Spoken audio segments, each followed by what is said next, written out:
Soul and to अनराइवल टांग set के इस एपिसोड को शुरू करने से पहले भाई लोग, अगर आप लोग इस चैनल पे नए हैं तो प्लीज चैनल को सब्सक्राइब और वीडियो को लाइक जरूर कर दें। और अगर आप लोगों ने पहले के एपिसोड्स नहीं देख रखे हैं तो मेरी आप सभी से सिर्फ इतनी ही रिक्वेस्ट है कि आप लोग पहले जाके प्लीज उन्हें देख के आए। तो फिर चलिए और ज्यादा देरी ना करते हुए अपने इस एपिसोड को शुरू करते हैं। एपिसोड की स्टार्टिंग में हम देखते हैं कि टीचर ज़ाओई काफी ज्यादा गुस्सा होती है क्योंकि जिया, वांग डोंग और याओ इन तीनों ने ही कंट्रोलिंग सिस्टम को चुना होता है। इसलिए ये इन तीनों के ऊपर गुस्सा होते हुए कहती है कि आखिर तुम तीनों ने क्या सोचकर कंट्रोलिंग ब्रांच को चूज किया है। और इस चीज को सुन के ये तीनों ही इधर उधर देखने लगते हैं। तो फिर टीचर ज़ाओई सबसे पहले याओ से कंट्रोलिंग ब्रांच को चूज करने का रीजन पूछती है। तो याओ आगे आके बताता है कि उसकी स्पिरिचुअल आईज बैटल को काफी अच्छी तरीके से देख और परख सकती है और साथ ही साथ मैं अपनी इस टेक्निक को दूसरों के साथ भी शेयर कर सकता हूँ। इसलिए मैं अपने पार्टनर के साथ मिलकर बैटल को अच्छी तरीके से कंट्रोल भी कर सकता हूँ। इसलिए ही मैंने कंट्रोलिंग ब्रांच को चूज किया है। और फिर मिस ज़ाओ वांग डोंग से कंट्रोलिंग ब्रांच चूज करने का रीजन पूछती हैं। तो वांग डोंग कहता है कि आपको तो मेरे बटरफ्लाई मार्शल सोल के बारे में तो पता ही है, इसलिए ही मैं अपनी अटैकिंग पावर को इस्तेमाल करके बैटल को पूरी तरीके से कंट्रोल भी कर सकता हूँ। तो टीचर ज़ाओई से कहती है कि तुम एक नंबर के गधे हो क्योंकि तुम अटैक टाइप को कंट्रोल टाइप बता रहे हो।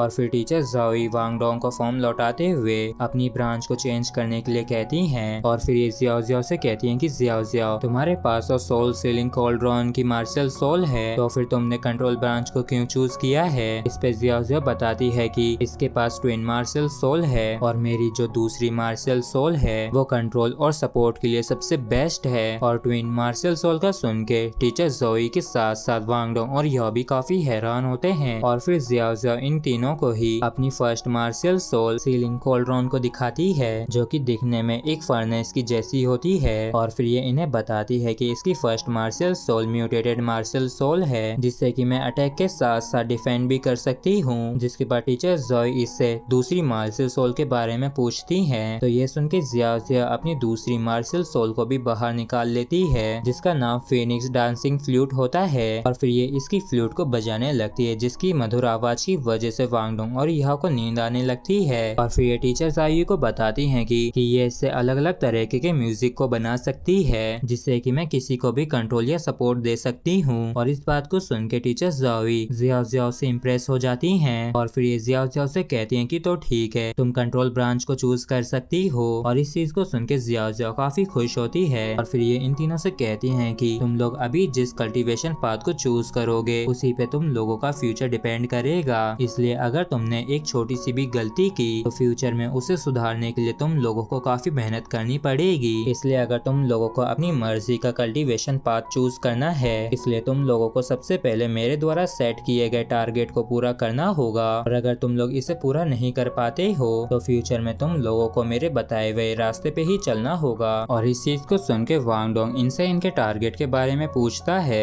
तो इस पे ज़ाओई कहती है कि तुम लोगों को इस एग्जाम में टॉप करना होगा। तो फिर यह आगे आते हुए कहता है कि भले ही हम एग्जाम में फर्स्ट पोजीशन पे आ जाएं, लेकिन उसके बाद भी मैं आपसे ही ट्रेनिंग लेना पसंद करूंगा। जिस पर टीचर ज़ाओई कहती हैं कि बेवकूफों जैसी बातें मत करो क्योंकि मुझे पता है कि कोई भी मुझे पसंद नहीं करता है क्योंकि मैं काफी ज्यादा स्ट्रिक्ट हूँ। तो यह कहता है कि बेशक आप थोड़ी स्ट्रिक्ट हैं लेकिन आप ये सब हमारी ही भलाई के लिए करती हो। और तो और मैं बाकी के क्लास के स्टूडेंट्स को भी ऑब्जर्व कर रहा था तो मुझे इससे पता चला कि हमारी क्लास की जो ग्रोथ रेट है वो बाकी क्लासों से काफी ज्यादा हाई है। और यह की इस बात को सुन के ज़ाओई भी मन ही मन काफी खुश होती हैं। और फिर ये इन तीनों को यहाँ से जाने के लिए कह के यहाँ से चली जाती हैं। और फिर ये तीनों भी बाहर आ जाते हैं जहाँ पे जियाओ शर्माते हुए वांग डोंग से कहती है कि क्या मैं तुमसे थोड़ी देर बात कर सकती हूँ। तो वांग डोंग रूड तरीके से इसे मना करते हुए कहता है कि मुझे अभी वापस जाके एग्जाम के लिए ट्रेनिंग करनी है, इसलिए अब हम दोनों एग्जाम वाले ही दिन मिलेंगे। और इतना कह के ये याओ के साथ यहाँ से चला जाता है। और रास्ते में याओ वांग डोंग से कहता है कि ऐसा लगता है कि जियाओ तुम्हें पसंद करती है। तो वांग डोंग कहता है कि गधे, हमारी उम्र अभी भी इतनी नहीं हुई है जो हम ये सब करें, इसलिए अभी हमें लेसन और ट्रेनिंग पे फोकस करना चाहिए। और साथ ही साथ तुम इस बारे में सोचना छोड़ के हम दोनों के बारे में सोचो क्योंकि 2 दिन बाद हमारा कंपटीशन शुरू होने वाला है। और चलो छोड़ो इन बातों को, पहले चल के कुछ ग्रिल्ड फिश खाते हैं। जिसपे यह कहता है कि अभी अभी तुमने क्या कहा। तो वांग डोंग कहता है कि मैंने तो बस इतना ही कहा कि चल के हम ग्रिल्ड फिश खाते हैं। तो यह कहता है कि ये नहीं, इससे पहले तुमने क्या कहा था। तो वांग डोंग बोलता है कि मैंने तो बस इतना ही कहा था कि 2 दिन बाद हमारे एग्जाम है। और इस चीज को सुन के युहा को एक आइडिया आता है और फिर ये वांग डोंग को खींचते हुए जियाओ जियाओ के पास ले आता है और फिर युहा जियाओ जियाओ से कहता है कि 2 दिन बाद हमारा एग्जाम है, इसलिए हम इतने कम समय में अपने तीसरे टीम मेंबर को नहीं ढूंढ सकते हैं, तो क्या तुम हमारी टीम को ज्वाइन करना पसंद करोगी। तो इस चीज को सुन के जियाओ जियाओ खुशी खुशी मान जाती है और फिर ये तीनों प्रैक्टिस करने के लिए एक जगह पे आ जाते हैं, जहाँ पे प्रैक्टिस करते हुए इन तीनों को सुबह से रात हो जाती है। जिसके बाद अगले सीन में हम देखते हैं कि ये तीनों ही प्रैक्टिस करते हुए काफी थक जाते हैं और फिर ये तीनों एक चट्टान के ऊपर बैठ के आराम करने लगते हैं। और वांग डोंग कहता है कि हमारी टीम एकदम परफेक्ट है और युहा की स्किल की मदद से हम लोग जरूर इस कंपटीशन को जीत जाएंगे। और इस बात से जियाओ जियाओ भी सहमत होते हुए कहती है कि तुमने बिल्कुल सही कहा, हमारे क्लास लीडर की स्किल्स काफी ज्यादा बढ़िया हैं। और तो और मुझे ऐसा भी लगता है कि मुझे बैटल के अंदर अपनी खास स्किल का इस्तेमाल करने की भी जरूरत नहीं पड़ेगी। तो वांग डोंग कहता है कि हमें इतना भी ज्यादा ओवर कॉन्फिडेंस नहीं होना चाहिए, क्योंकि जैसे जैसे हम राउंड को पास करते हुए आगे जाएंगे वैसे वैसे हमें अपोनेंट भी स्ट्रॉन्ग मिलेंगे। और न्यू स्टूडेंट्स में अब भी कई ऐसे स्टूडेंट्स हैं जिनके लेवल हमसे कहीं ज्यादा हैं, जिसपे यह इन दोनों को मोटिवेट करते हुए कहता है कि चाहे सिचुएशन कैसी भी आए हमें चैंपियन बनना ही होगा। और तभी यहाँ पे बैबी और टांगिया भी आ जाते हैं और बैबी कहता है कि मैं यहाँ पे ये बताने के लिए आया हूँ कि कल से तुम लोगों का एग्जाम शुरू हो जाएगा, इसलिए तुम लोग मॉर्निंग में अपना रजिस्ट्रेशन करवा लेना और कल नून के बाद एग्जाम शुरू हो जाएगा। तो यह बैबी से कहता है कि सीनियर आप हमारी चिंता मत करिए, हम तीनों ही अपना बेस्ट देंगे इस एग्जाम को पास करने के लिए। और तभी टांगिया यह को एक बैग देते हुए कहती है कि इसके अंदर तुम्हारे काम की चीजें हैं, लेकिन इसको इस्तेमाल सिर्फ जरूरत के समय ही करना। और इस बैग के लिए यह टांगिया को धन्यवाद करता है। और फिर हम अगले सीन में देखते हैं कि यह और वांग डोंग अपने रूम में लौट आते हैं, यहाँ पे यह बैठ के टांगिया के द्वारा दिए गए बैग को चेक करने लगता है। और जैसे ये इस बैग को खोलता है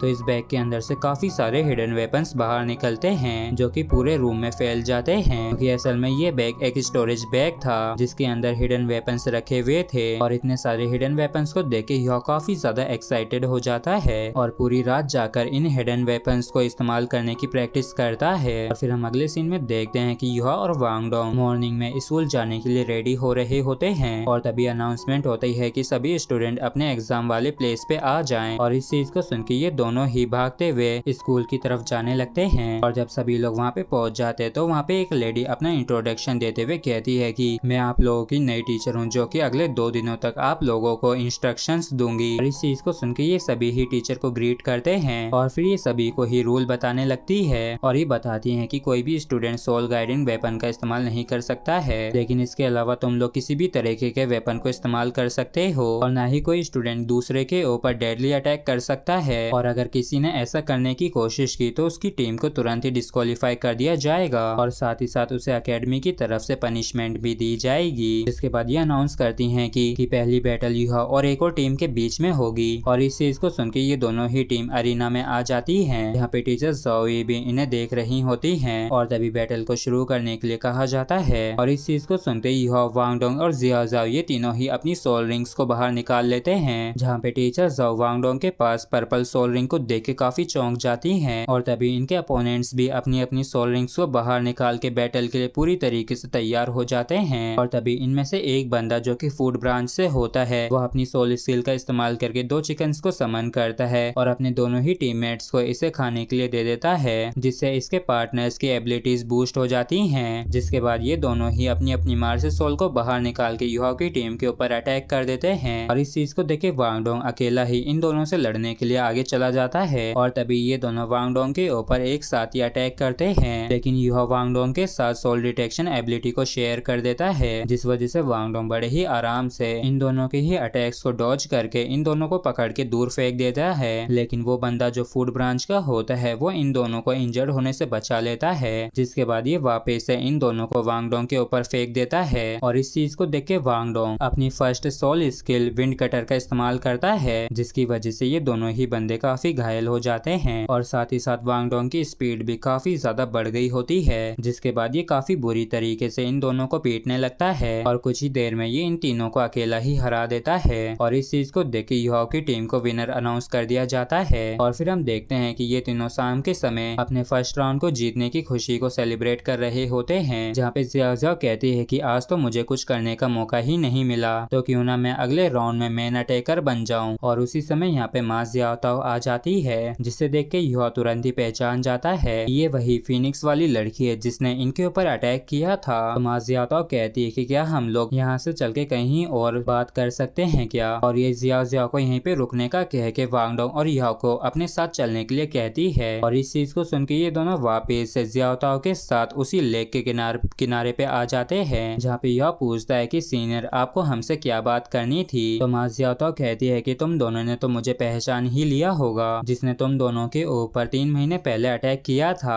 और फिर ये उस चीज के लिए इन दोनों से माफी मांगने लगती है। तो यह आगे आते हुए कहता है कि आपको माफी मांगने की जरूरत नहीं है क्योंकि इनर कोर्टयार्ड के एक एल्डर ने उस चीज के लिए हमें पहले ही कंपेंसेशन दे दिया है। और तभी अचानक से मा जियाओ इन दोनों के ऊपर अपना प्रेशर डालते हुए कहते हैं कि उस दिन किसी आइस एट्रीब्यूट वाले स्पिरिट मास्टर ने मुझ पे हमला किया था, इसलिए मेरे लिए उस मास्टर को ढूंढना काफी ज्यादा जरूरी है, इसलिए तुम दोनों मुझे बताओ कि वो आइस एट्रीब्यूट वाला स्पिरिट मास्टर कौन है। तो यह कहता है कि आप कहना क्या चाहती हैं, मुझे तो कुछ भी समझ में नहीं आ रहा है। और ये मन में सोचता है कि पक्का ये काम तियानमिंग का होगा, लेकिन उसने इस बारे में मुझे कुछ क्यों नहीं बताया। तो वांग डोंग कहता है कि उस दिन तो हम दोनों बेहोश हो गए थे, इसलिए हमें याद नहीं है कि वहाँ पे क्या हुआ था। और इस चीज को सुन के मा जियाओ अपनी सोल रिंग्स को बाहर निकाल लेती है और हम देखते हैं कि इसके पास 6 सोल रिंग्स होती है, मतलब कि ये सोल एम्परर के लेवल पे थी। और इस चीज को देख के वांग डोंग और ये दोनों ही काफी चौंक जाते हैं। और इसी के साथ ये एपिसोड भी हमारा यहीं पे खत्म होता है।